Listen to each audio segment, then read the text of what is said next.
Hey, what's going on, everyone? It's your boy Z-Pad, of course, with another Exceed commentary. Today we have a Chimera Summer Bash match between Moriatti on red side, picking the Carmine, against WigglesNGiggles. So Moriatti I've casted a couple times before on this channel in previous tournaments. I don't actually think I've casted him win, so hopefully there's not a caster curse situation going on there. And WigglesNGiggles, I don't know anything about this person. I've never interacted with them, never seen them before. But we are going to see them play the Sagat into Moriatti's Carmine. See the turn 1 Tiger Shot face down, notably from Sagat. Sagat can play strikes face up when he initiates for +1 speed. Notably not in action like a lot of the, or all of the Season 6 characters, so you can pair this with a reading or with a now strike boost, like Reach for example. Sagat going for the face down Tiger Shot. Gets stuffed out, but Sagat, Carmine crosses out, but looks like we're going to be dealing with a low Tiger Shot loop situation for Carmine. So Carmine can trade twice with a thrust, but eventually Carmine will have to move in, lest he wants to get looped by this low Tiger Shot.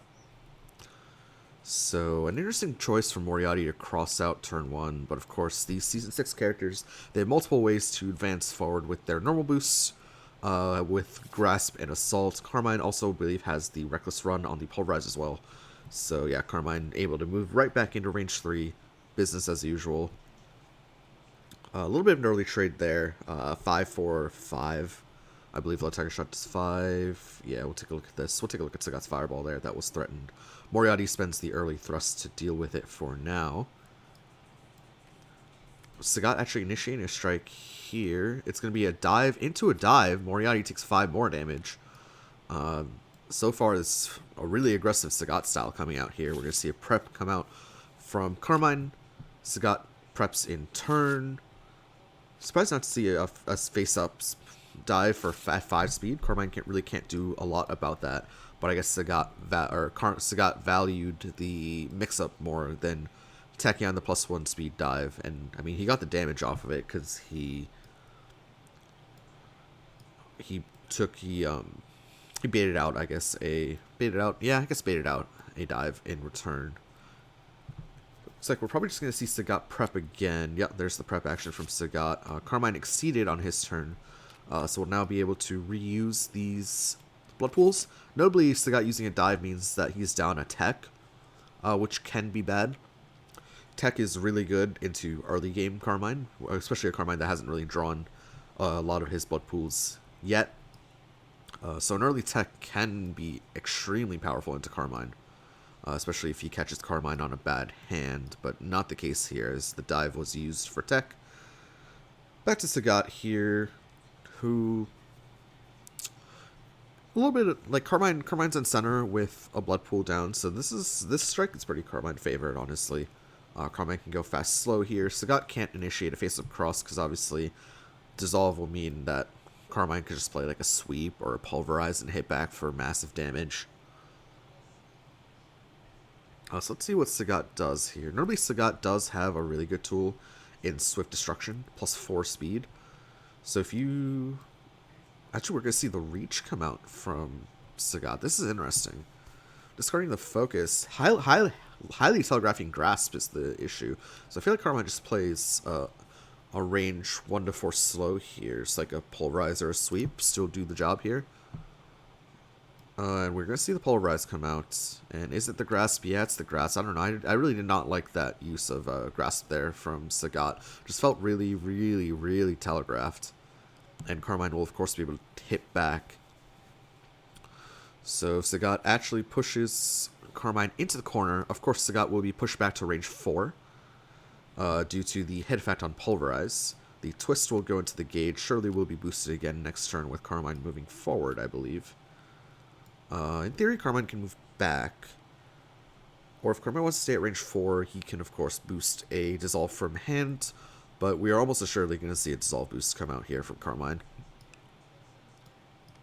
Sagat now, however, has the gauge to exceed, so he can retreat 2 and maybe attempt to force out a second Dissolve. But still once the second dissolve comes out, only spin is being threatened from Carmine.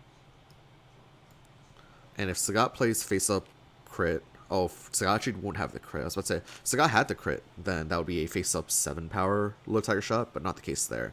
We are going to see Sagat exceed. We'll take a look at the Sagat exceed action. When you exceed, draw 2 cards, retreat up to 2, which is great for Wiggles because he had a pretty low hand size. When he now initiates a face up strike, he gets +1 power on top of the +1 speed. We are going to see the second twist come out here from Carmine. Carmine actually at range 5. Sorry, it's my bad. I thought Carmine would end up at range 6, but Carmine ends up at range 5. So a sweep here would trade for 10. If Sagat were to initiate a low tiger shot here, for example. Sweep would trade here for quite a bit.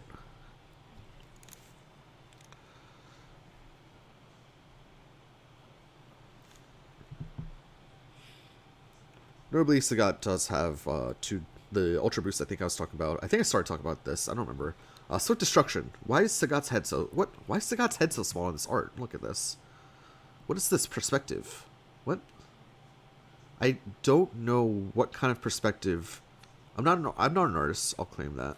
As we see... Parry come out? A Parry spin come out. Carmine sets up another dissolve on the board. Sorry, I just look. What is this angle? Like what angle would he have to be at for Sagat's body to be this big, but his head to be that small? That's so interesting. We'll see a run forward for Sagat there into a 4th dissolve on the board. Sagat can just cross over here, negate most of the setup here, and yeah, that's exactly what's going to happen. I mean, Sagat would totally fine spending force there. Sagat spends the second cross. Now Carmine has 4 blood pools on the board, but they're all in like really weird positions. Carmine cannot get stunned out here. Luckily at range 1, and no crit available, so Sagat actually does have a second spike leg in the deck. It's a low step kick, but requires a crit for the ignore guard to take place. Okay, we actually see a air dash here from Carmine. That's the second assault, so that's pretty good there from Carmine. Still has 2 blood pools in front of him, standing on 1 and 1 behind him. I would not have been surprised to see Carmine just... Actually, Carmine was actually totally fine there, because Carmine could just spend force to move back. Like, spend 1, 2, 3, 4, 5 force to move back. That's not the end of the world. We're going to see Sagat move in 1. That's it. That's interesting. Move in 1. We're going to see Carmine put a 5th dissolve down. This is getting a little bit ridiculous. Now's probably a time for a reading for Sagat. Like, you read something and play Spike, and Carmine just loses the game. This feels like super overinvestment. But, Moriatti, I guess, wants to win right now. With the +6 power that he has on the board. +6 power, +3 max range. So I'm guessing Carmine just wants to win right now. Hopefully there's not a reading threat available for Sagat, because that would be a bad time. See Sagat boost Spite, +1 speed, hit, add this to gauge. Back to Carmine here. I wonder what are the chances of Moriatti going for Spike here. Okay. Carmine initiates a strike, fast slow mix up. I feel like this is probably just a grasp. Could also be like a cross, because a cross would pop these 3 blood pools, whereas the grasp would only pop 2 of them. EX Assault, it is the grasp. That is unfortunate for WigglesNGiggles. That's going to be a 7 power grasp. Sagat should take 6. So I think Sagat accidentally took 7. Okay, fixed it now. Sagat gets pushed to the corner. So Carmine threatening the second thrust here. Because Sagat does have a known low Tiger Shot in hand. Exol is an interesting choice. I feel like that was probably not gonna... I guess it would have beat the cross, but I'm not sure Carmine was gonna initiate a cross with this Spite in play. Even though it's a claim that I made 2 seconds earlier, didn't actually look at the board state. But yeah, I don't think Carmine was gonna initiate with a Spite in play. I was actually a little bit shocked to see Sagat commit the EX Assault in that situation, because if it was a fast, it was going to be Grasp, and if it was a slow, the slow was going to trade for 1 billion damage. Like, the slow was actually going to trade for... Alright, Sweep would have done 14 damage in that scenario, I think. Maybe only 12. Sagat initiates face-up EX low Tiger Shot, so this is going to be 3 to 8, 7, 4, 5. Does Carmine have the second thrust to trade, is the question. No, Carmine actually does the focus, so focus will not stun out Carmine at the very least. Sagat will take... How much damage? Sagat will take 5 damage. And then heal himself up for an inordinate amount. Focus, of course, misses, but draws 1. So we see another blood pool come in. Carmine will probably step forward on this. Yep.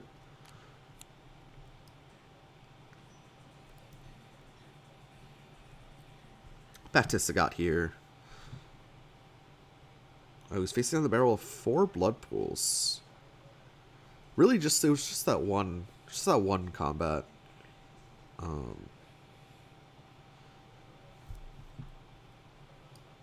That one combat with the billion blood pools. With the EX Assault losing to the Grass, that was the big one. I mean, obviously Carmine had super setup, but like, this is just comical overcommitment, and it's just asking to be read. So maybe Moriatti just doesn't have any normals in his hand that he's okay with this, but I don't think that's... I just feel like that's not the scenario. Maybe I'm misreading it, and Moriatti just doesn't have any normals in hand that can be punished. Wait, Sagat preps back to Carmine here. Carmine now actually threatening a 11 damage spike here. At range 5. Can Sagat do anything about it? So Sagat's down both Tiger Shots. So I feel like Sagat actually can't do anything about this 11 damage spike that's coming in. Feels like Wiggles is probably just not familiar with the Carmine. Maybe. I don't know. But this is like comical. It's like comical how many dissolves have been on the board in the past 10 minutes. We're going to see the Wild Swing spike, and this is surely the spike. Yeah. It's going to be an 11 damage spike here, which pops 3 of these blood pools. And, well, Sagat does have 1 turn of low Tiger Shot, but then what?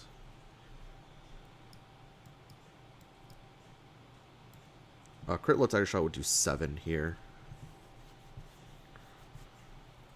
Like, Sagat can actually still technically win this if he does a crit low Tiger Shot into a reading crit low Tiger Shot.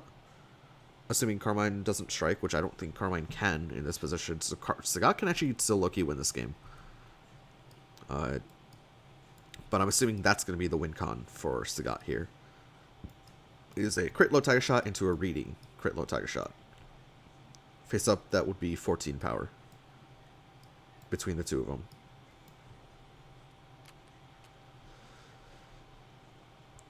So yeah, Carmine with these two big spikes there. But outside of that, Sagat still has actually a shot to win the game. Parry dive? Huh. Not what I would have expected there, for sure. Because now Carmine gets a turn.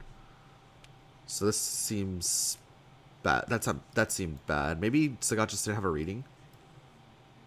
I don't know why. Wait, why did Sagat not initiate low Tiger Shot? Am I missing something?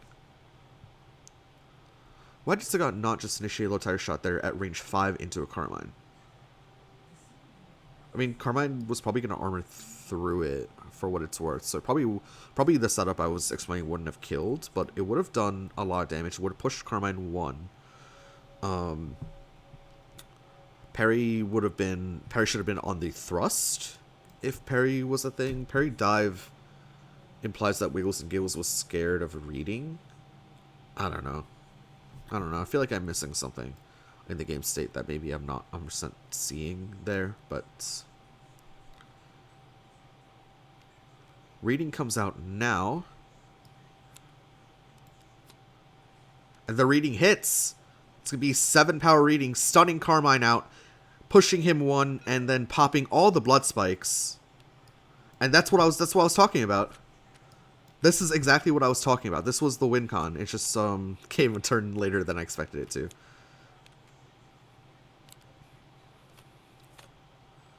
And Carmine, I believe, Sagat, I believe, has a second reading as well. I believe the push one hasn't happened. Oh, the push one did happen. Carmine now at range 5.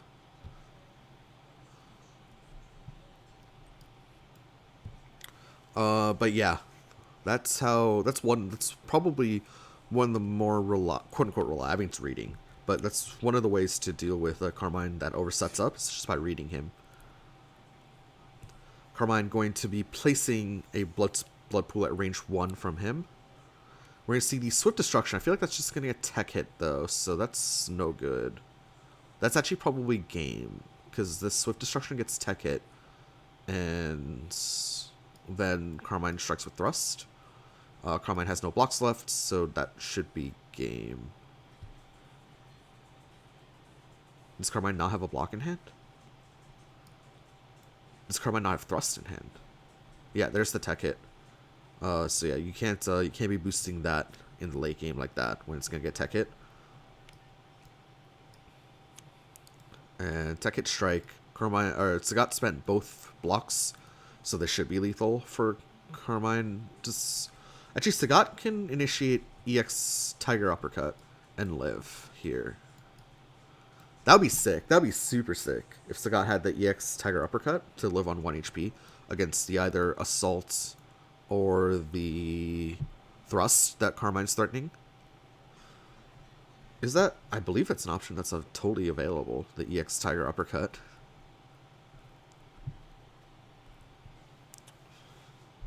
So actually, Sagat actually almost got here against the Carmine.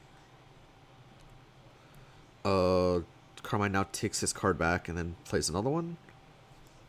Now what is Carmine threatening? Is there a world where Carmine goes slow here to prevent Sagat from striking with an EX Tiger Uppercut? Because there's only 1 gauge, so you don't have to worry about Tiger Destruction.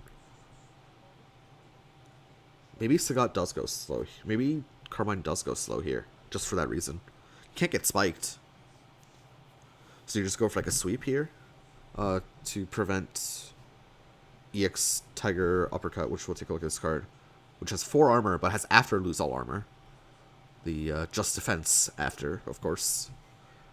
So if Carmine goes slow here, then Carmine just wins.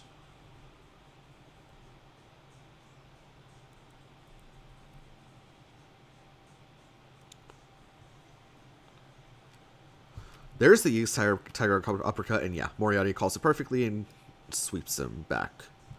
So that's going to be game 1 going to Moriatti's Carmine in a game that actually ended up being super close. And yeah, there were reading threats in here. Jesus, Carmine had a cross there. But nonetheless, Sagat, just barely, honestly, not able to eke out the win against Carmine, who definitely overcommitted. But hey, good job to Moriatti. Takes game 1. Again, this is going to be a best of 3.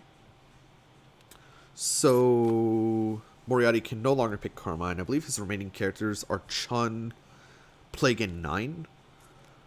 WigglesNGiggles can pick Sagat again if he so chooses. Also has the Plague Knight, Taukaka, and Yuzuriha on their team.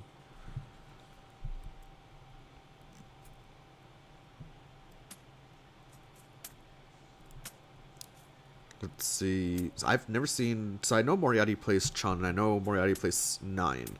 I've never seen Moriatti play Plague, so I'm assuming he just brought that just because he perceives it to be the best top Season 4 character, or one of the best Season 4 characters. As we see a line drawn here, 30.1 inches. Don't know what's going on there. But it looks like Moriatti's character pick is ready. WigglesNGiggles also ready. We're going to see Scott or Moriatti bring out the Chun into the Plague Knight from WigglesNGiggles. Okay, this should be a fun time.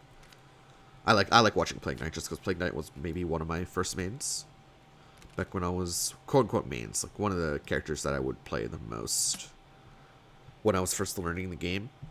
So we'll take a look at Chun Yue here. So when you play a boost, you may retreat 1. On backside, Chun gets plus 0 to 1 range for every continuous boost in play. So she becomes a little bit of a monster on backside.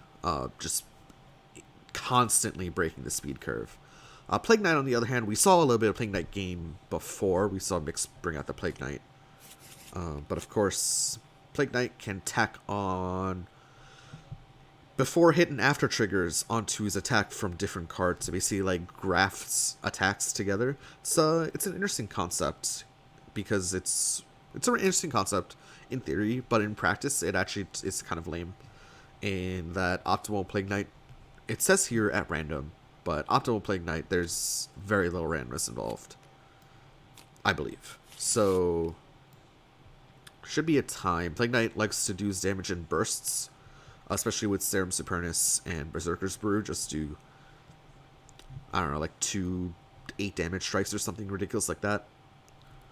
And then reloads afterwards with cards like Chain Reaction and Staff of Surging. I'm not the most familiar with Chun, but Chun's basic game plan is to build up 3 gauge as soon as possible. She can do that because she has a bunch of hits at this card tier gauge. I believe 4 of her boosts do that. Yes, she has Swift Attack and Power Attack. Some of you may remember these in Season 6 as well. But I believe they started in Season 3. So Swift Attack, Power Attack. And then Guard Crush, ignore Guard, now Strike. Overhead, ignore Armor, now Strike, the classic. Although this templating technically doesn't work, but you know, whatever. She also has a Stun Immune, now Strike. Although this one I believe is a bit overcosted, if I'm not mistaken. Well actually, might not be overcosted. But it's just niche compared to the other 2, I believe. Anyway, Plague Knight will be taking first. Plague Knight does have a speed 5, range 4 option in the long pitch. Costs 2 force if you want to empower it to 5 power, but it's a threat here. Notably, Chun does have a guarded dive like in Spinning Bird Kick. Only speed 4, however. Or speed 4 and guard 4, so would lose to the long pitch. Crit Kikoken is also a thing, but also not really, because it only has 4 guard. Does have a crit 4 armor, so like with crit becomes a very powerful card. We're going to see Chun cross out again turn 1 into the long pitch that we were talking about. Plague discards a focus for the long pitch, will miss. Chun will prep in turn. Plague Knight will prep back. Chun initiate a strike at range 6. Notably, I think nothing hits. Yeah, nothing hits for Chun here. So I'm assuming Chun just initiating a strike to build some gauge with a block or move in with like a Spinning Bird Kick. But yeah, nothing hits for Chun at range 6. On front side, of course. On back side, with enough boost, anything hits. We're going to see Plague attempt to Wild Swing there. Yep, there it is. It's going to be the block. It's the second focus. Readings down for Plague Knight this early in the game.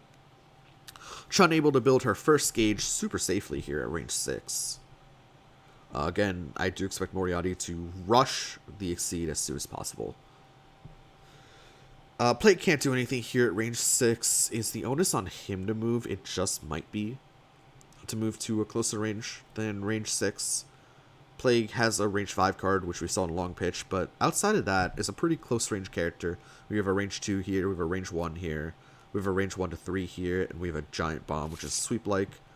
As we see Plague Knight spend 1 force to move to range 5, threatening that second Long Pitch here, again. We're going to see Swift Attack come out from Chun. Of course, Chun's answer to Long Pitch is a critical Kikoken, which would trade extremely well, would do 1 damage to... would take 1 damage from the Long Pitch, and would hit back for 4.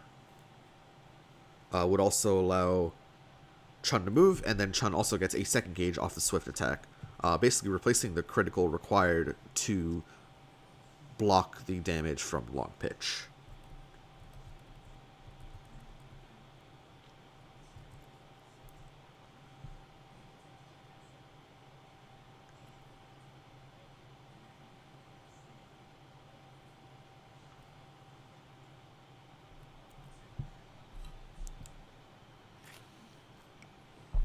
Plague Knight looking to prep discard here. Interesting. Says I'm happy with my positioning. Drops the Staff of Surging, which is, I don't know, I really like this card. This card to me is super valuable, so I'm shocked to see Plague Knight drop it so early. Maybe Plague Knight just didn't felt like they didn't need it at the time and thinks one in the deck is good enough, but this threat is just super awesome. So maybe it doesn't perform well to Chun, because Chun is never at range 1 on backside, because she's always boosting and retreating. So Chun spends a force in the form of Spike to move to range 4. Now threatening a flipping axe kick at speed 6. Oh, she has a range 4, speed 5 option. Also threatening this.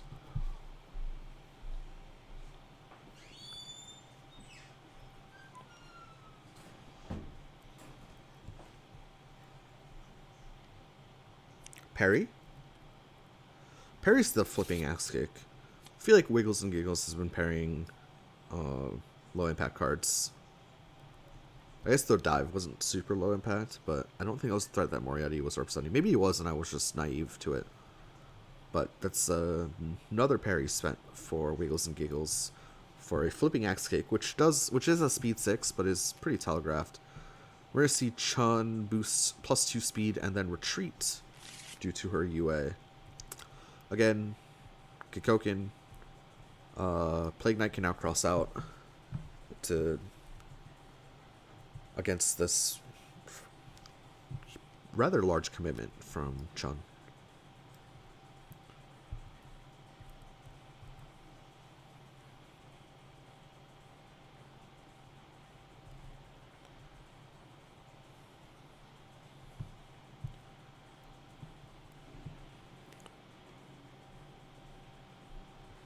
Serum Supernus comes out, so this is going to be Serum Supernus into a long pitch. Power 5 with a... Oh, now this could not be... This could be Spike, even, with the Assault dropping. Kikoken's only speed 5. I wonder if Chun goes for the Kikoken. Before close 2 means we have a Rage 3 mix-up in play here, potentially for Plague Knight. Especially if these were both Assault Dive or something like that.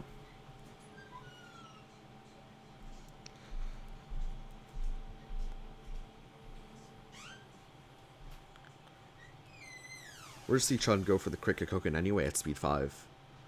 Against the long pitch, also at speed 5. So this long pitch will be 7 power. Unfortunately, Kikoken has 8 defenses. So...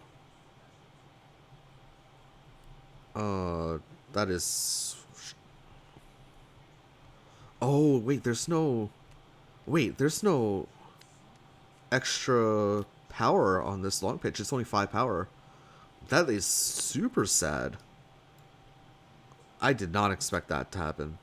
That's super sad. That's awful for Plague, and that's going to be an assault for the 3rd gauge. At least Plague gets the sweep. But that result is awful for Plague. I wonder why he went for it. I assumed that he was going for a range 3 mix-up when the assault dropped, but just played the 2nd long pitch? So we see Chun boost defend and retreat. Plague has to spend turns to rebuild his hand. It was down to 0 cards in hand. Now we're going to see the Chun exceed, and we'll take a look at this. Your attacks have +0 to 1 range per continuous boost you have in play. So Chun breaks the speed curve like no other. Actually, kind of like Carmine. Not like no other, but...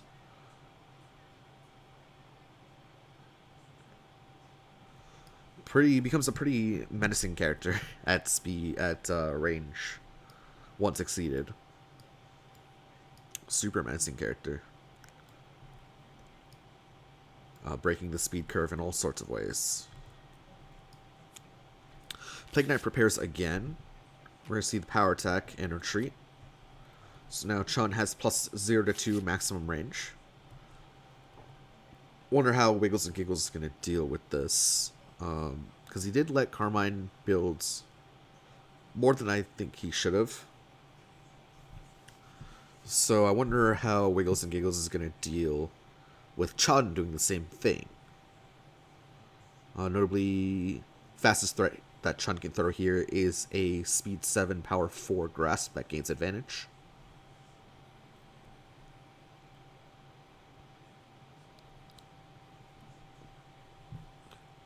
Obviously, it can still go on curve with something like a head stomp.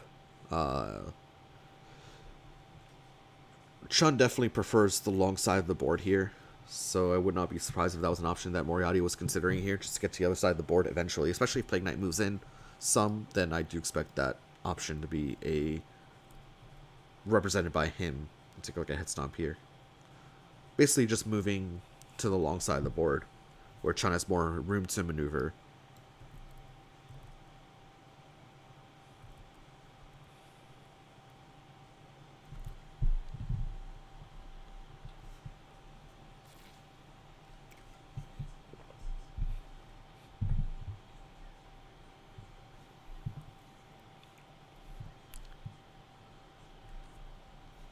We see Plague Knight spend one form in the form of Grasp to move into range 2. Notably, there is a range 2 option here at speed 7, which is perfect pitch. Fortunately, it looks really bad into the defend. I do think this is probably going to be the head stomp for Moriatti, if I had to guess. Performs pretty well into anything that Plague Knight will throw here, and gets really, really good positioning. Will take center with the head stomp. So that's what I predict it to be. Can also be a cheeky dive. Notably, dive would hit because we'll cross over, so it will be any slow that Plague Knight can throw.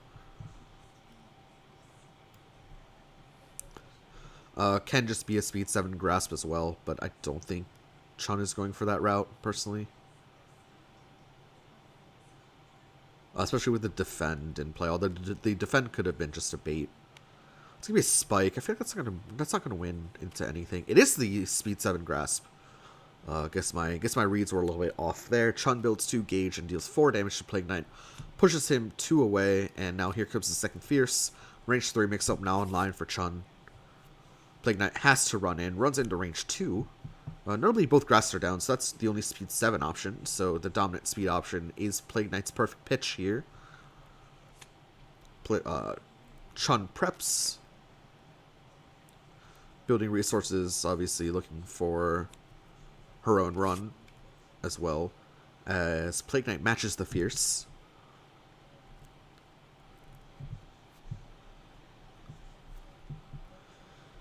Chun's starting to snowball a little bit. Has built 2 gauge already off of Exceed side. Now we're going to see the light boosted on top of the fierce for Chun. That is bad news unless Plague Knight can match it. Plague Knight can of course match it with a second copy of Serum Supernus, but the first one was kind of thrown away, unfortunately, for WigglesNGiggles. Or at least in my opinion, it was thrown away. No, Plague Knight boosts his second copy of Fierce to match the speed. Gets tech though, so that could be a bit of a problem for Plague Knight.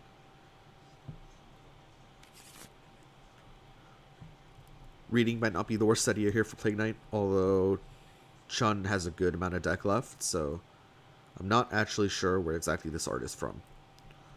But the costume design's by Moriatti. I don't know what that means. Costume design? What does that mean? He didn't clothe Chun-Li. So you see defend boosted now for Chun. What does costume design mean? Oh, are the alternate arts called costumes in the mod? As we see another Chun here. Weird. Whatever. Back to the game. Sorry, let's not get too distracted. See, ignore armor, now strike. Chun trying to get all over damage through. Ignoring armor means this defend boost is only a +3 guard on it. Chun with +2 speed as well. Thinking this is probably... Could this be Spike? Speed 5 Spike is looking pretty decent here. Does a lot of damage. Although, with an ignore armor, it's a little bit of a kind of value trap, right? So ignore armor means that Plague might be more incentivized to play a card with guard to trade, and then you spike him. Just the focus. So chain reaction will go first. We'll hit for 6. And this focus will hit back for 6. We'll draw a card.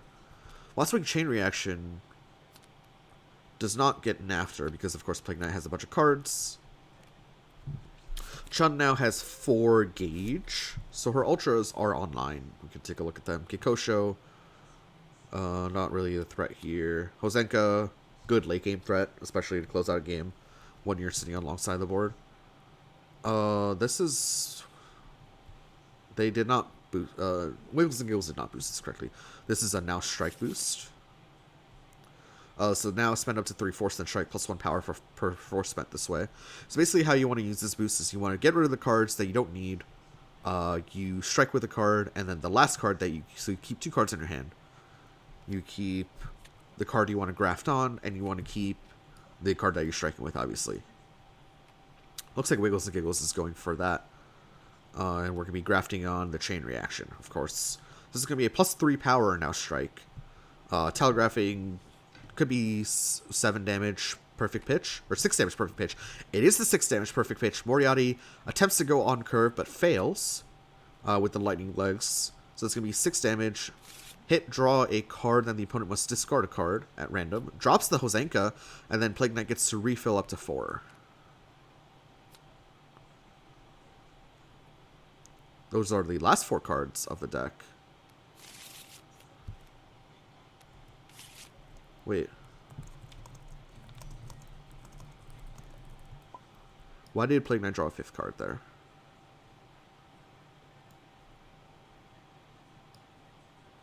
Plague Knight should have only drawn up to 4, and the discard, and that should not be reshuffled yet.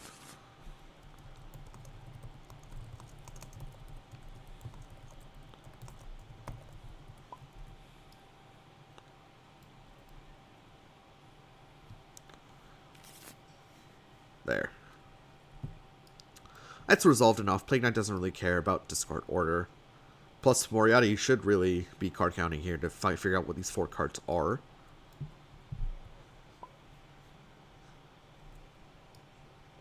So I believe he'll be doing so now. Card counting is super important. We're just actually going to reveal the hand. We're going to see a hand of Cross Dive, Castle Crasher, Perfect Pitch. So the speed 7 option is a threat still here for Chun to deal with. Chun can throw can throw slow, but then Plague might throw a grasp.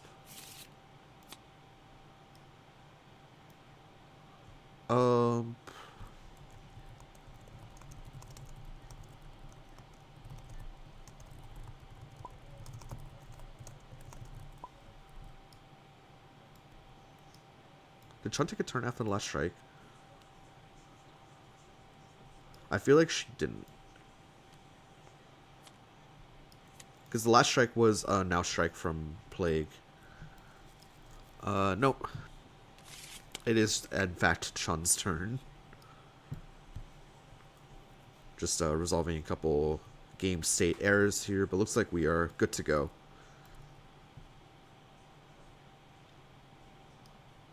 It is, in fact, Chun-Li's turn.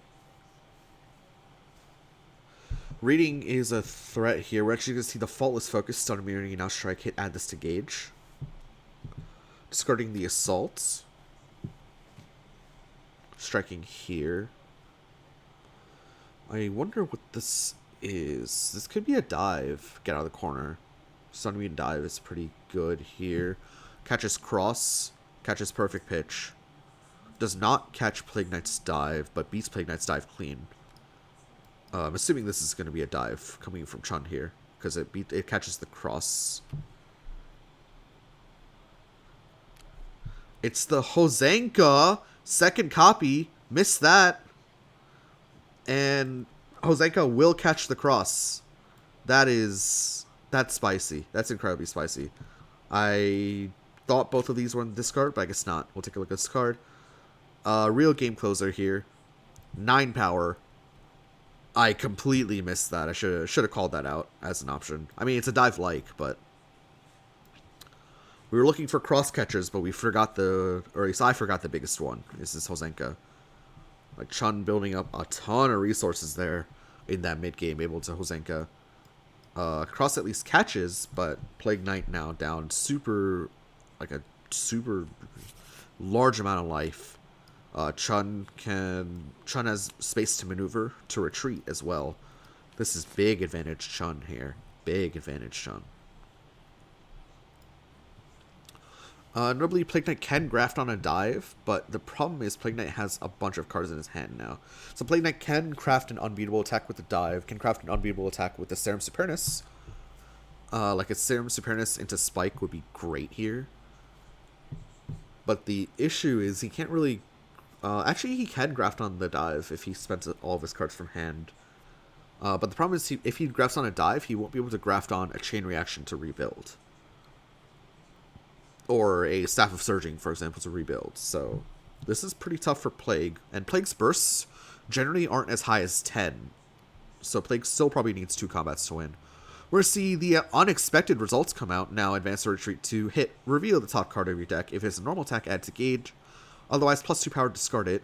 We're going to see Plague Knight retreat. That seems wrong. This seems... What? Plague Knight threatening only the Castle Crasher here. But Castle Crasher is a threat that Chun can deal with very well just by boosting once. So this seems very questionable. And yeah, here comes the boost from Chun, retreating back to range 6. Now Plague Knight's stuck nowhere. He's stuck here with nowhere to run, really. Don't like this retreat too on this unexpected results at all. Because Chun just responds with a continuous boost, and that was totally fine. And is starting to set up. Because now you're going to have to spend time moving in, and while you move in, Chun is building up more boosts, and yeah, this is... I really, really, really would have preferred Plague Knight to advance there over retreat, but...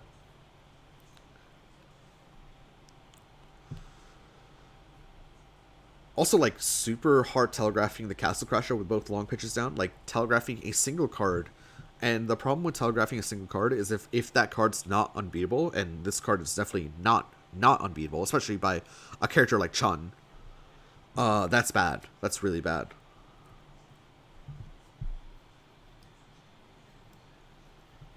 Let's see how WigglesNGiggles steps out of this hole that he's created, that they've created for themselves here.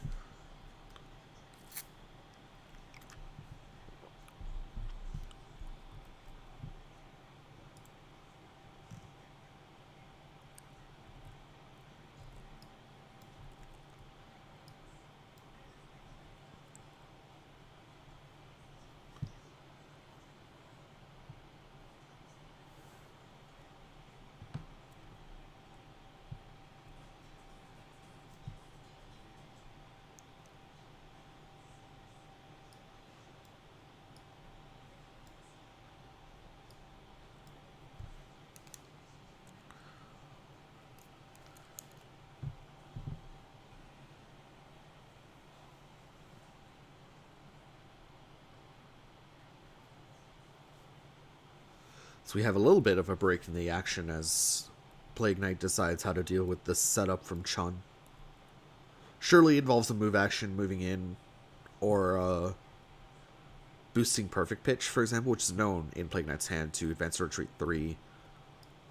Then just hope you can deal with the super above curve option from Chun.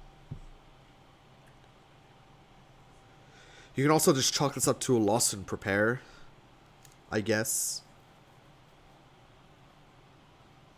The only problem with preparing is that Chun can eventually set up an unbeatable strike, like a strike that cannot be blocked, because she has an ignore armor option, so that might not even be the best option, the best course of action. Might just be to drop a bunch of force and move to range 1. The tech comes out from Plague Knight, so that buys a little bit of time. Chun-Li prepares.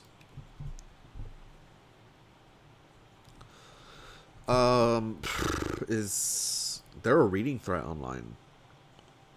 Moriatti has notably prepared in a situation where he has drawn almost all of his deck, only 1 card left. Plague Knight has just reshuffled, so both readings are back online. Both readings went down super early, but are now back online. So reading into a Castle Crasher here could be big trouble for Chun here. EX Castle Crasher could even be lethal, depending on how this hit effect goes. But that could be a big misstep for Moriatti, that prepare action there.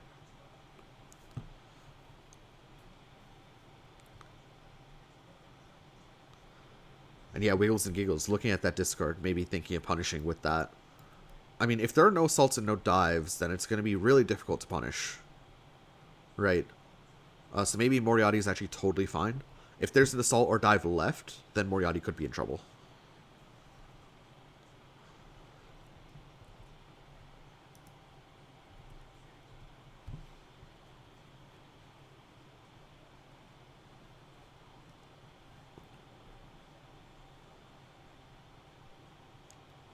There's the reading.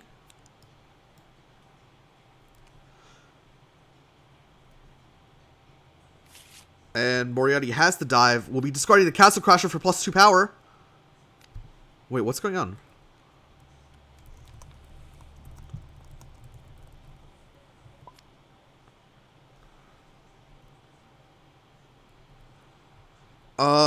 That's game. That's an 11 damage triple dose. And that's game. And could be pumped up to 17 damage with the triple dose. And that's it. That reading takes game 2. Moriatti. You got, oh no. That's super unfortunate. And we're gonna see that's gonna be a hit at to gauge.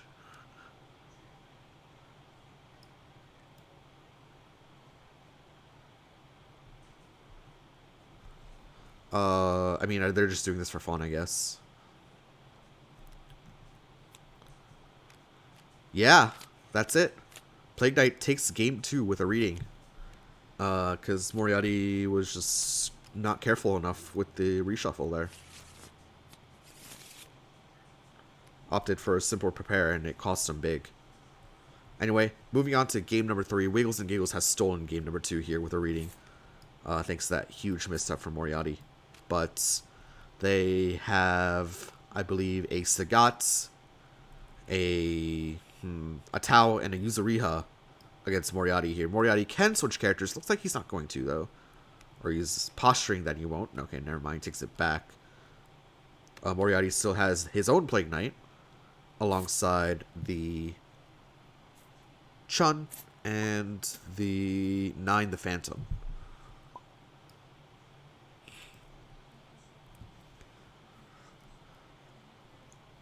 WigglesNGiggles says he thought he was exceeded. Of course. That's why they discarded 2 cards there. A little bit of broken game states in that second game, but we got it all sorted out. On to game number 3.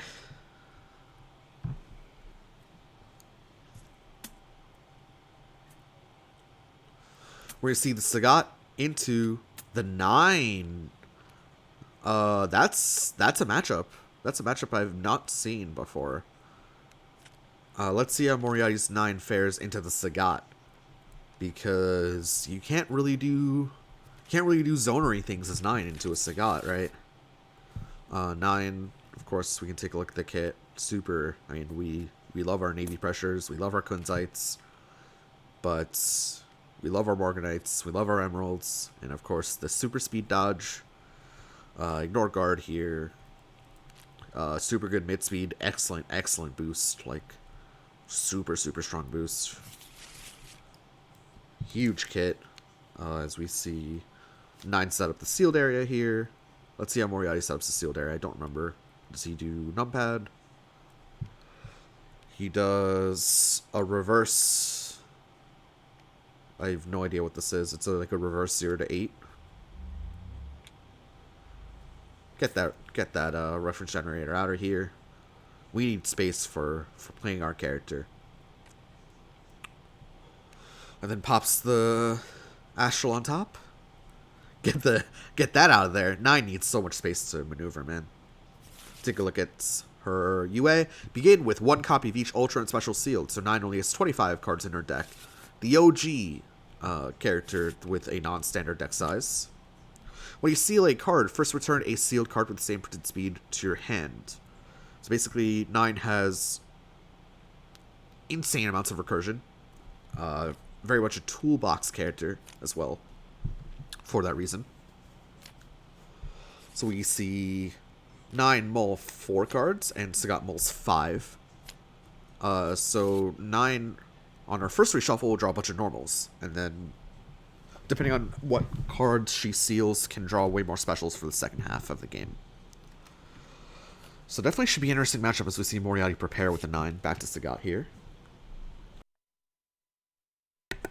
And admittedly not a matchup I'm super familiar with, so should be a fun one. Sagat is a zoner. Moriatti pinging the Colorless Void. Probably maybe explaining, I don't know why, maybe explaining how Astrals work or something. But 9 is definitely a character that puts a lot of onus on her opponents as well, to remember what options are up, etc., etc. Massive gets boosted from Sagat, plus 0 to 1 range, plus 2 guard, plus 2 armor, plus 2 guard, directly contesting both Morgnite of Malice and Emerald of Enmity, which are really fast options here at range for 9, if she has them. Reminder that she only has 1 copy of these in her deck at the start of the game. Massive, great, looks fantastic here. Will Moriatti cross out a 3rd time from this massive?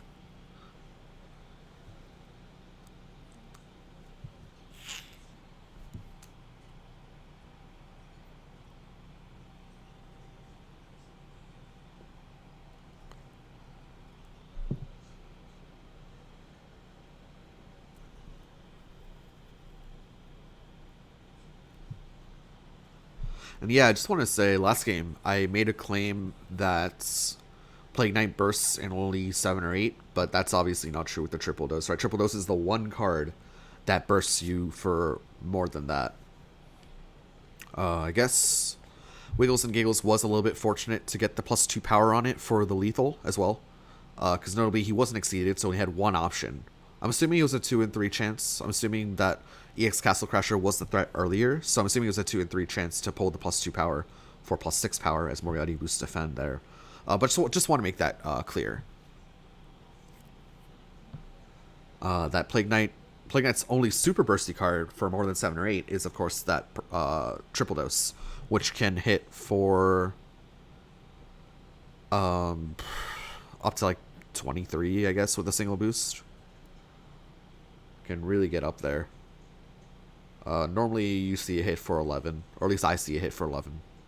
Or I hit it for 11, rather, I guess. Not really see it, but...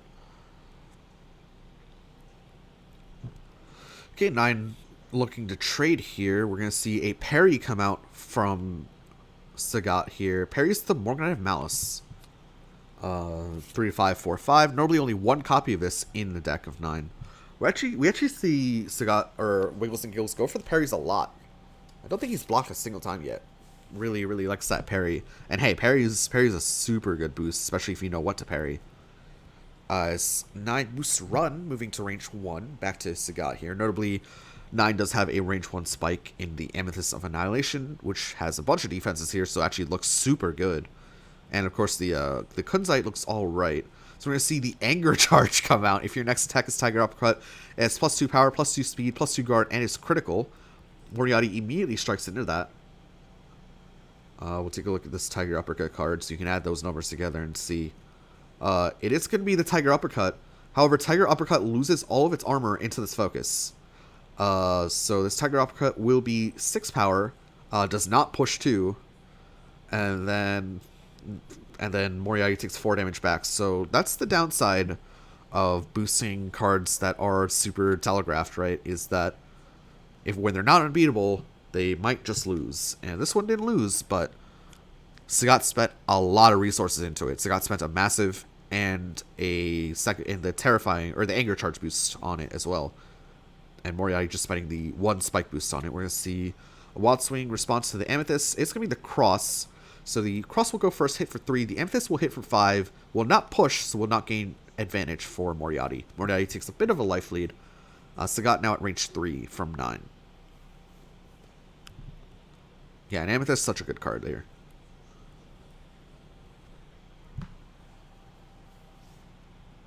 Notably, 9 not using her UA to seal any of her combat cards.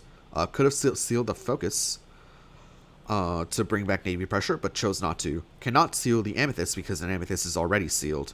She can only seal the same card on the hit effect, or she cannot seal the same card on the hit effect on front side. She can do so on backside or with any of her sealing abilities, but not with the front side of the UA. Very important to note.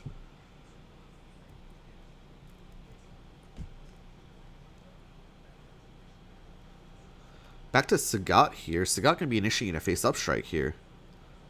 EX? EX face-up critical Tiger Shot at speed 6 will deal with basically anything that 9 throws. Although 9 can respond with a Navy Pressure, actually. 9 can respond to this with a Navy Pressure, which has 6 guard. Believe this was a critical action as well. No option available for 9 there, so this is going to be a 4 power critical Tiger Shot. On hit, the opponent must discard a card. Sagat draws 2 cards and then adds the top card of Gauge to the discard. So both these Tiger Shots will be going to Gauge. Sagat has built 3 Gauge now. 9 drops the Assault. And looks like they have resolved all the triggers on Tiger Shot. 9 will prepare. Notably, just has the 1 Emerald of Enmity in the deck. Sagat now at range 4. Notably, EX Tiger Shot is down. We're going to see Sagat boost plus 4 speed. The Swift Destruction immediately gets teched. That's a second copy of Dive down for 9. Notably, 9 can recur in the future, but not poised to recur now. So we see Sagat prepare again. Nobody with the dive down. If 9 were to ever initiate a strike here at range 4, it gets met with a low Tiger Shot. Up until now, of course, Citrine of Change gets boosted on the Lapis Lazuli of Lamentation. So this card attacks at range 4 do not hit you. At the start of your next turn, it key charges itself, gets teched by Sagat. Back to 9 here. A little bit of footsies here with the trading of boosts and such.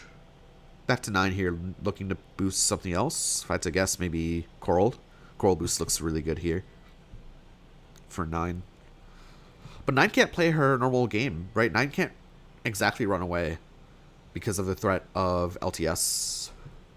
Take a look at this card again. Right? This card performs really well into a lot of 9's kit, so.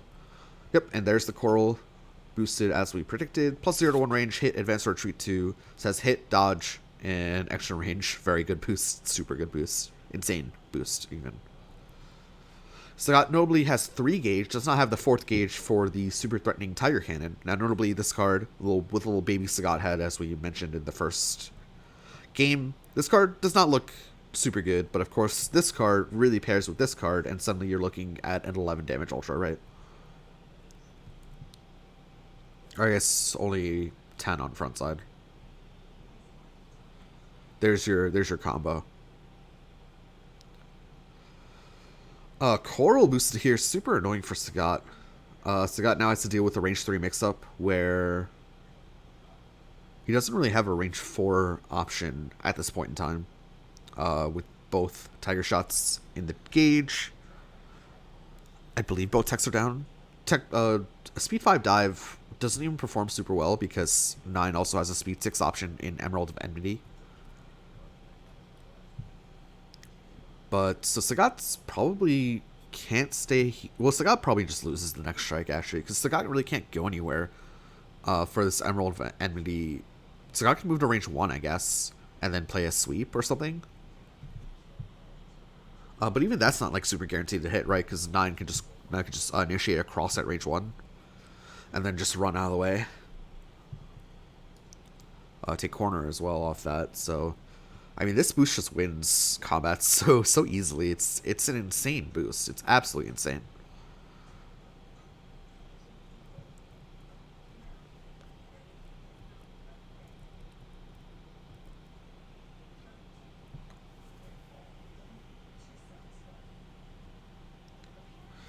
Sagat here taking a little bit of time to think on what to do, how to handle this boost, and for good reason.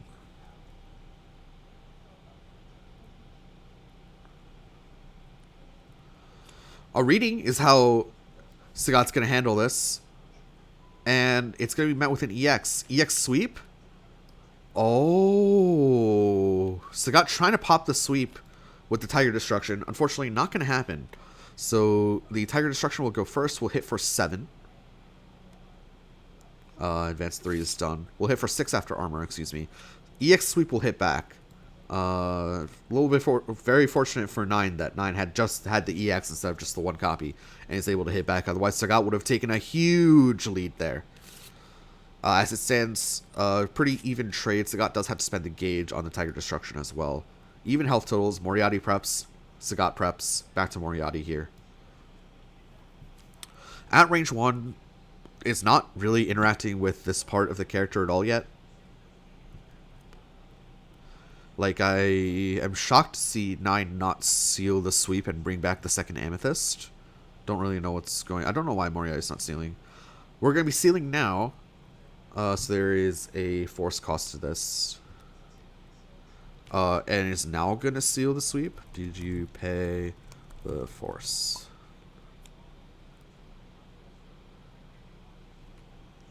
Okay, expense the spike to do so. Notably, the cool thing about Seamoth's Gate is that you can use the cost to seal that particular card. But no, I don't... Wait, why does Moriatti not seal the sweep when he strikes, but then seals the sweep on the turn after? What? That's... And now we'll seal the Grasp to bring back the Emeralds using the Heliodor of Humility, excuse me. And we'll draw front of turn, of course. So Moriatti finally getting to interact with the sealed area a little bit. There's that recursion that we're talking about. 9 now has her speed dodge in hand, although at range 1 doesn't really function as a speed dodge. It doesn't really dodge anything with only 2 normal sealed. And has the Amethyst of Annihilation as well. The sweep killer. Back to Sagat here.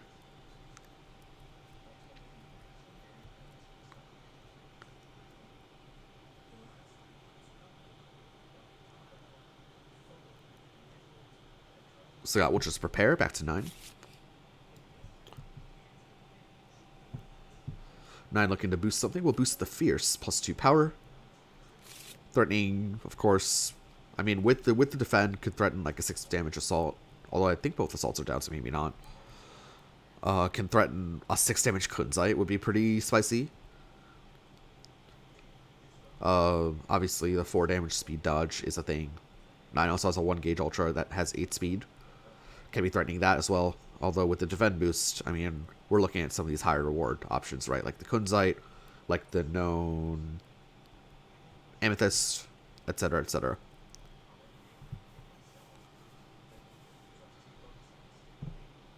You know what would be cheeky here would be a critical low step kick response. That would be very cheeky. On defense, obviously, only, but... We see the QBD come out. Quick backdash, retreat 2 if you're at range 3. Take another action or regain your action, I guess. Again, don't really know what's going on there. You're going to see a critical range 3 strike. Is this actually just the critical low step kick? It's not Tiger Shot. Tiger Uppercut misses. Could be Tiger Knee. But Tiger Knee doesn't really have a lot of defenses, so it's a little bit questionable. Could be... Don't think it's an LTS. So it's... I mean... It's either a low step kick or it's a bait, right? It's either a low step kick or it's a bait. Low step kick here feels really low value on offense. I would prefer it on defense, just to catch out, just try to outread and catch out as slow. But like when you're initiating like this, especially with a crit, it's just way more telegraphed, right? So I'm not really a huge fan of it.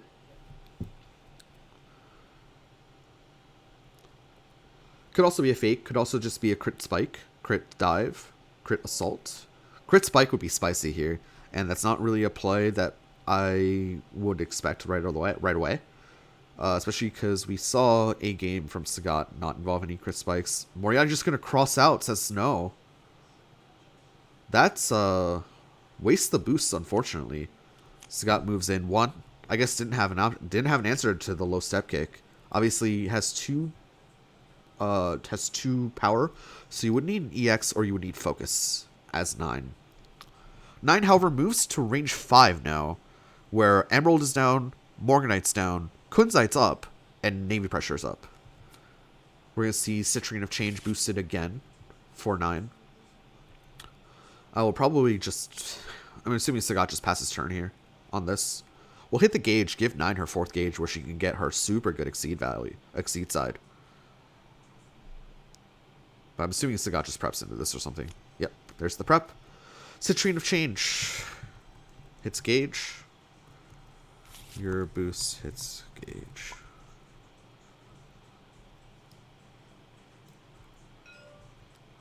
There we go. Back to Sagat here. And Sagat can throw a critical low tiger shot. There's not a whole lot 9 can do about it. 9 normally does have the gauge to trade with Flame Punisher. But Flame Punisher pushes Sagat to range 7. Where we're dealing with a Navy Pressure into a low tiger shot.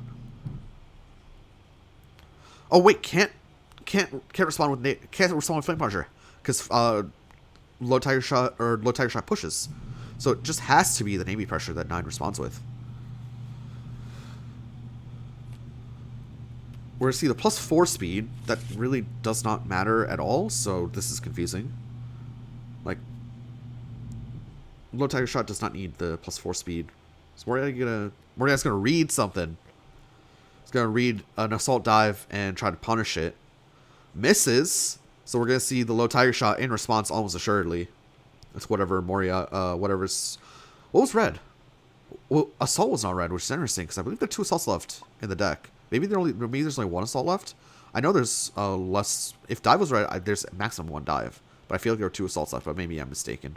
We're probably just going to see the low tiger shot in response to this. Whatever was red here. And hopefully it's not like a Flame Punisher or something that 9's throwing. Because if 9's throwing a Flame Punisher, that could be big trouble. Notably, Kunzite is a ranged option, but only ignores armor, so it doesn't really matter against the guard of Tiger Shot. Yep, and there's the critical low Tiger Shot.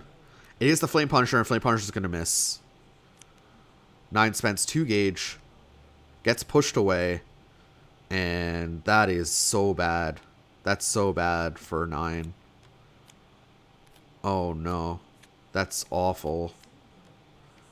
9 also has a revealed hand. Low Tiger Shot goes on top of the deck. Sagat deals 6 damage. Navy Pressure was boosted. It's not even in the hand. It's got to be a teleport step into something else for 9 here. 9 should take 6.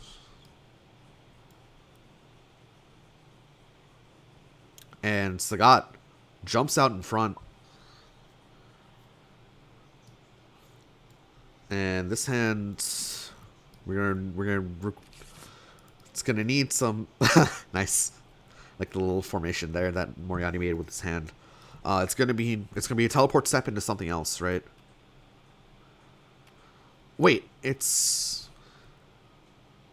what? Why is okay? I mean, critical low Tiger Shot comes out here now, right? Force out the block. Light gets boosted now for Sagat. There's like a boost war here that's going on. That's like really. I don't know. It's like I feel like Sagat should be just pressing low Tiger Shot, right? Into that hand? Maybe not anymore. Reading. Oh, but it's a reading block, so... Wait, why not read Assault? What? I mean, okay... Wait, there was Assault in Moriatti's hand, no? Wait, the hand's not even down. Am I just missing that there was an Assault in the hand? Maybe there was no Assault in Moriatti's hand. I'm just, like, tripping.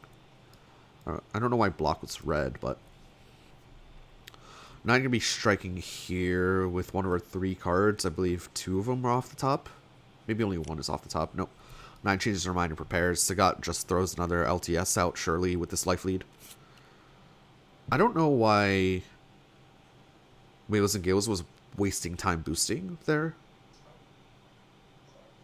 Because trading is totally fine as Sagat, and you're at range 6. Like, what's going to hit you? Please just critical wild swing, my friend. This is... Surely I must be just missing... There, yeah, there you go. Yep, there you go. There she is. What? What? What? Why are we doing this? Why are we messing around like this? What? What's happening? Why can't we just strike with low tiger shot when it's gonna hit? Like, what am I missing? Does 9 have like a super card? I mean, she has a lot of super cards. Why not just strike with low tiger shot, man? Why not? Why? All right, whatever. Whatever. We'll move past it. We'll move past it. Surely there must be something I'm missing that I'm just forgetting about. I don't know what. I will claim that. I have no idea what I'm missing because we're at range 6 and 9 has nothing that hits outside of Kunzite and Navy Pressure. So I don't know why we're not just striking with... it's fine. It's fine. 9 now initiates a strike at range 6. This is Kunzite or Navy Pressure. And, okay, now we're at range 8. And 9... And Sagat takes 5. Why... Oh my... Okay. This is... I'm sorry. I shouldn't be getting this frustrated. But...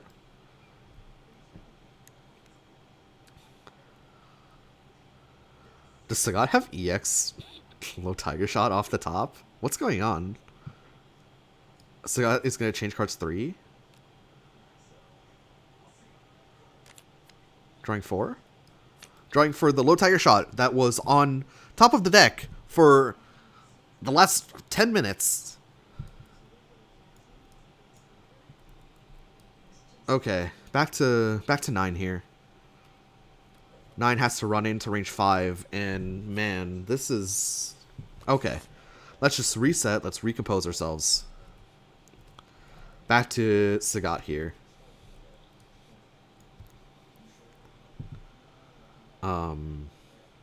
Ignoring all claims that this game probably should have been over by now, but... 9 now at range 5. Range 5 introduces an option like Morganite into play.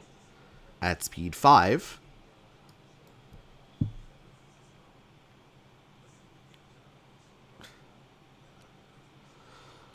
Sagat boosts light. Sagat really likes boosting these random lights that don't... I mean, okay. Face up. Wait, what is he doing? There's a Citrine of Change on the board. No attacks yet. Sagat now moves to range 3. Okay, so range 3 mix up now live. Light gets teched by 9. And out comes the Swift Destruction, plus 4 speed. So 9 will have to deal with this. Plus 4 speed with the range 3 mix-up is deadly. Not deadly literally, but you know what I mean. 9 does have a reading left to deal with this. 9 is out of blocks, however.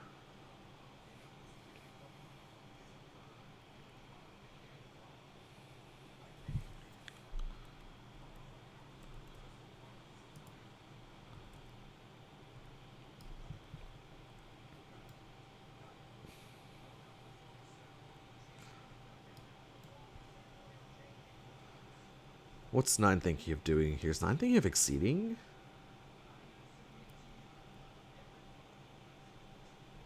Exceeding brings back recursion. The only thing is it might be too late. Although 9 spending a turn here might not be terrible. 9's Exceed side, of course, lets her bring back a card from her sealed area on every overdrive kicker. Not kicker, kicker's the wrong word. On every overdrive trigger. A word that kind of rhymes with kicker.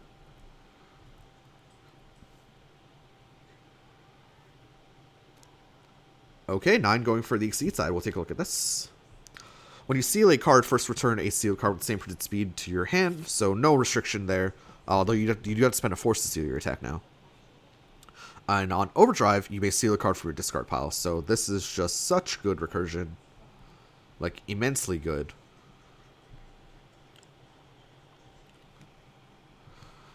So got now boosting Fierce on top.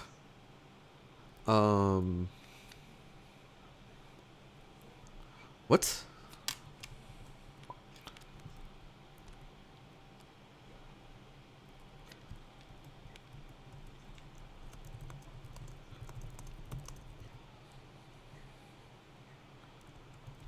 What was that?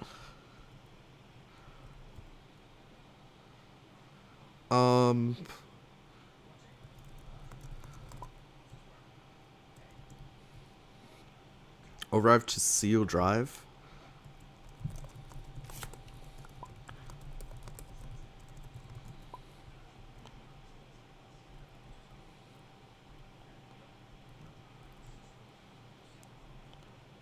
Yeah, when dive gets sealed, coral gets recurred. So, no idea what's going on there.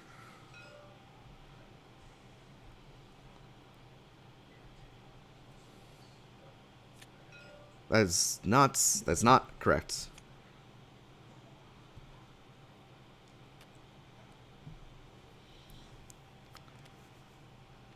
Okay. Instead, we are going to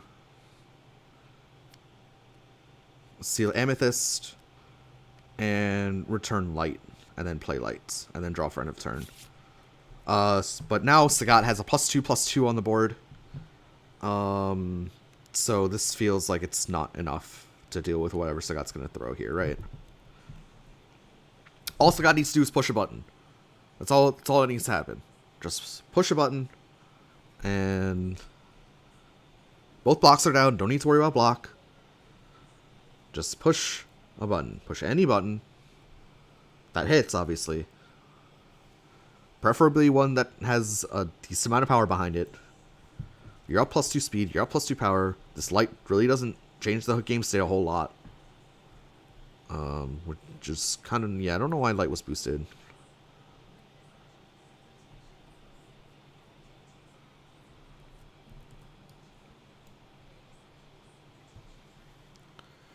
No need to overcommit.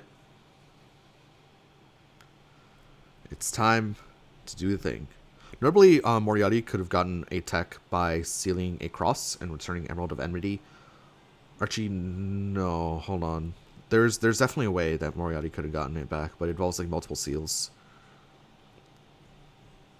Oh, he needs the Emerald of Enmity in his hand to do so.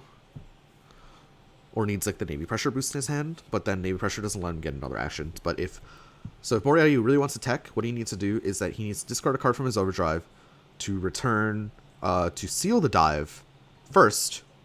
Or so he seals the dive to bring back Coral, and then he boosts Seamoss Gate to seal the... whatchamacallit? The Coral to bring back dive. There you go. That's the combo. So, I mean, 9's recursion is good, but it's not infinite recursion, you know?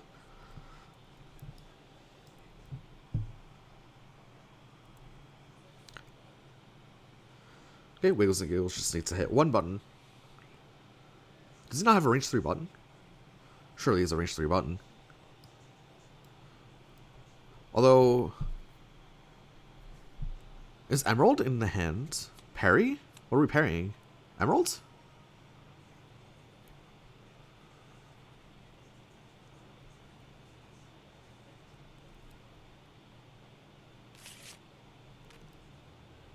Parry misses. We see a hand of Spike, Salt, Cross, Spike, Morganite, Navy Pressure. So 9 Overdrive goes off.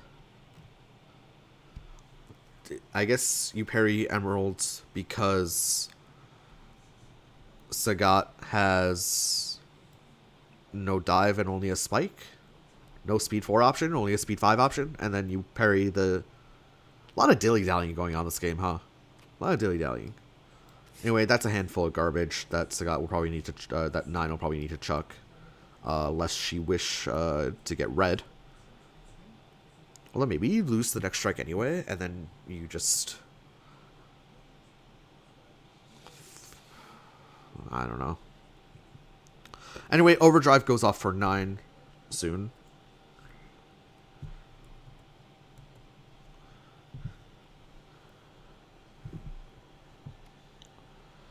Overdrive goes off. Looks like we're going to be discarding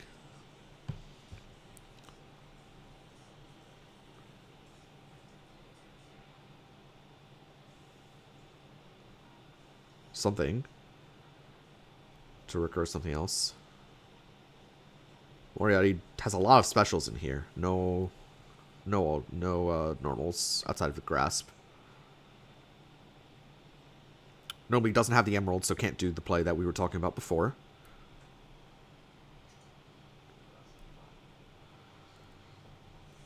Like, WigglesNGiggles in this third game, while he does have a lead, while they just have a lead, don't know their gender, but has been doing a lot of cute play. Cute play, when you talk about cute play on this channel, it's just plays that aren't doing anything. There's a lot of dilly-dallying. There's a lot of, just, just wish they would play a little bit more aggressively, and they would have won this game by now. I really do feel like, so. WigglesNGiggles, if you're watching this, you're doing a good job so far, but a little bit less cute play will take you a long way. It just feels like you're just spending a lot of turns just doing nothing, where you could be doing something. Anyway, Moriatti checking his discard to find out what card to seal.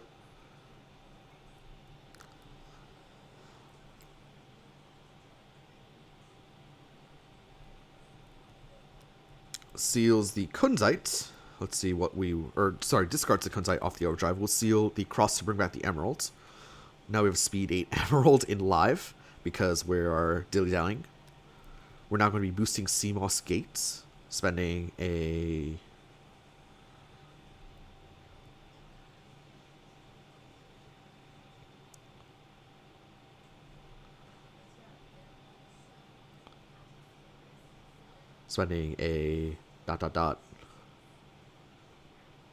a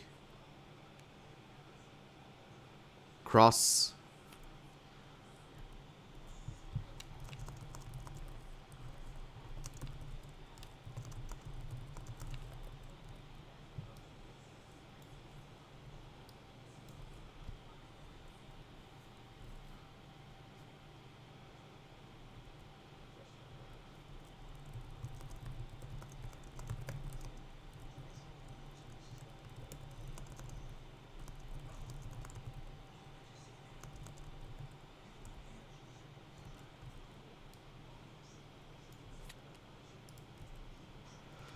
Okay, seals the dive to bring back the coral.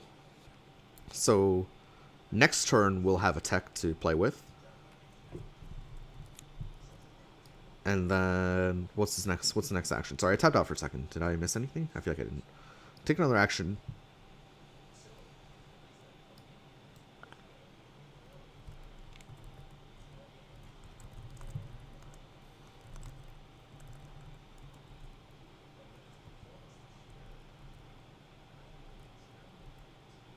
Second action will be, or third action, I guess. No, it's second action.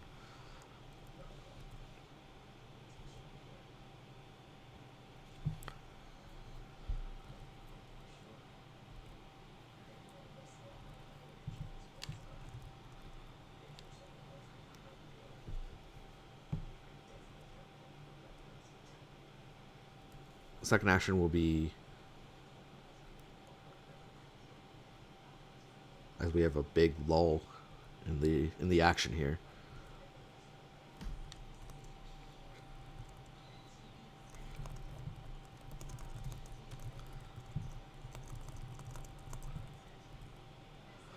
Second action will be sealing Assault to bring back Morganite of Malice, boosting the Heliodor of Humility, drawing one for end of turn.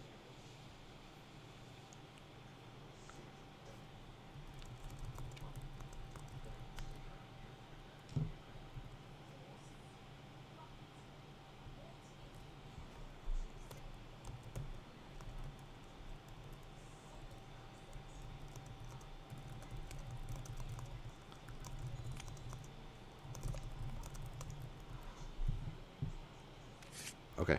9 does draw for end of turn. Back to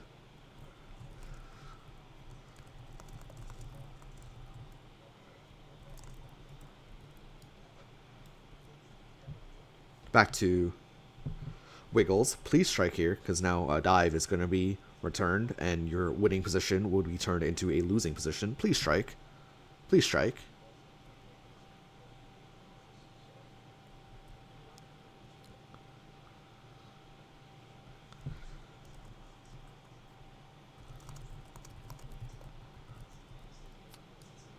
A reading coming out for Sagat.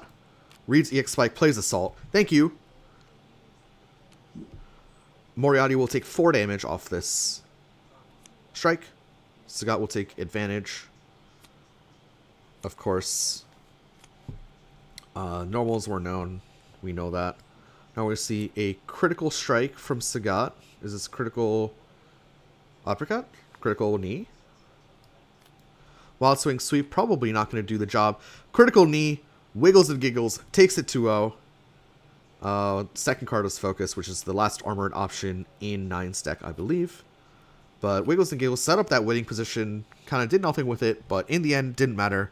Moriatti could not close out the winning, could not catch up the winning position fast enough, and WigglesNGiggles takes that 2-1. We'll move on 1-0 in the bracket, of course. Tournament not over yet for Moriatti. Drops down to 0-1, but of course, this is a Swiss format. 5 weeks of Swiss. You just got to win the next 4, and you'll be in playoffs, so don't worry about that. Thank you guys so much for watching. I do apologize a little bit. We had a little bit of a heated moment towards the end. As it just felt like winning positions were not really capitalized on enough. But I hope you enjoyed the content. Thank you so much to the players for letting me cast their game. It was a fun one to watch.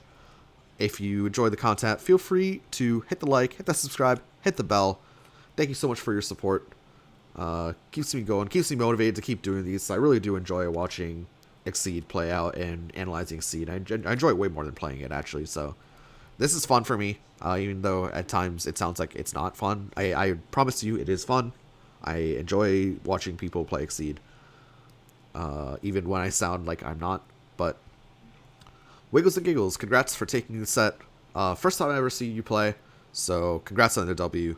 Thank you guys so much for watching, and we'll see you on the next one. Bye-bye.